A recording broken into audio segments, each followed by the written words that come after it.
Welcome back to another edition of 42nd Street Pete's Grindhouse, and this is going to be a road story, but first an update with Boots. She has been doing better.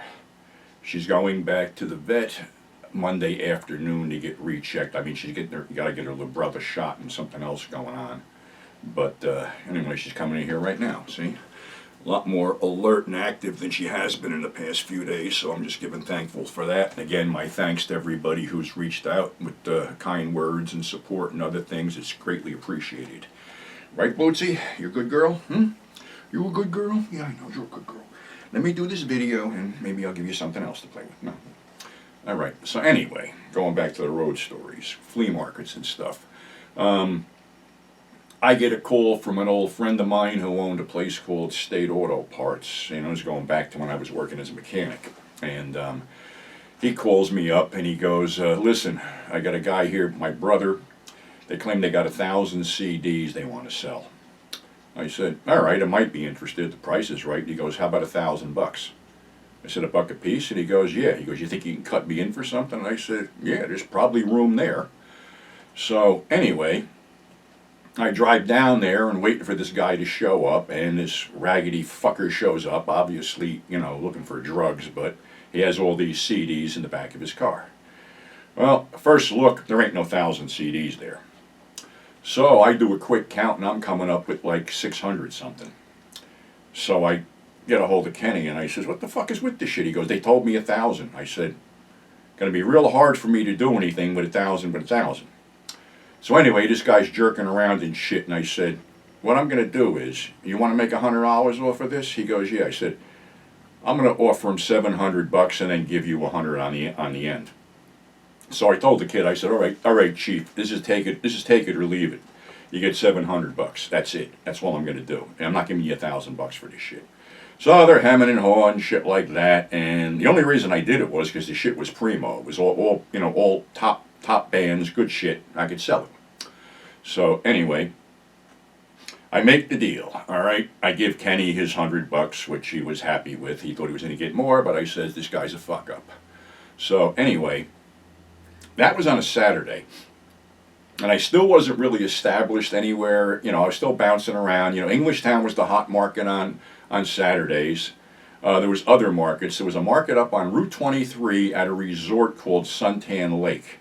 It was a resort in the summer. They had lakes and pools and shit like that. In the fall, till it got really fucking cold, they would do a flea market. But the Saturday one was no good. That was one, but the Sunday one was good. And also, the way it was set up, you wanted to get there so you got a spot down the hill. Because the way you pulled in, it was level, then went up a straight hill. They set guys up there, but people would park down below and go, I'm not going to walk up there. So I was lucky I got a spot at the bottom.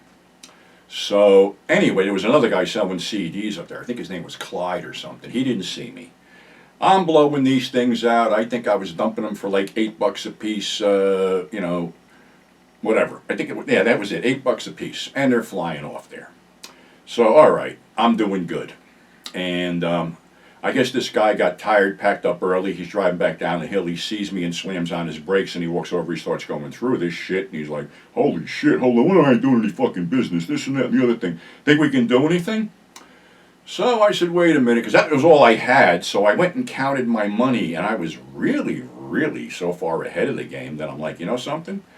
I threw a number at him. He looked at me, started peeling off the money, and took everything I had left. So basically, within 24 hours of me making that deal, I got my money back and was really ahead of the game. Another funny thing about Suntan Lake was, you know, I was there, you know, you pick your spots, like I said. You know, you had to go where the traffic was.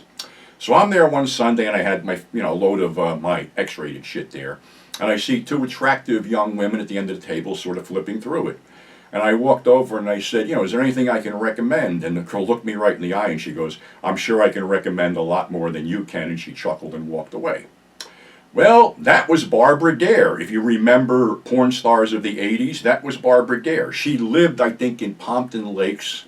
Her first name was Stacy, I believe. She was in for a while, then she disappeared. And when I was working at Liquidators, somebody came in looking for Barbara Dare tapes, and I says, I might have a few. Why? And he goes, well, she's working as a concierge over in this hotel a few blocks away. I never went over to check that out, but I did sell him a tape.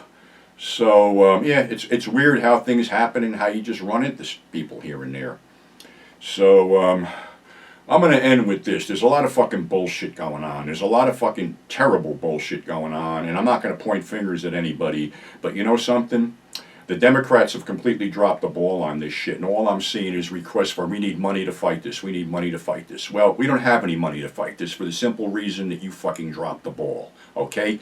You really dropped the ball, and you dropped it when you picked Joe Biden to run for president instead of Bernie Sanders.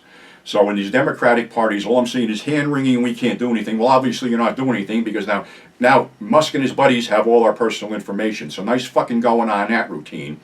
And stop fucking crying about it. Maybe somebody ought to stand up and do something instead of just hand-wringing and we can't do anything or waiting for due process. Obviously, some people aren't waiting for due process, and something better kick in before it's too late for all of us. So, just a cautionary note. And to be honest with you, if I was you, and you got any money in the bank, I'd go out, take out enough to live on in case the shit goes sour.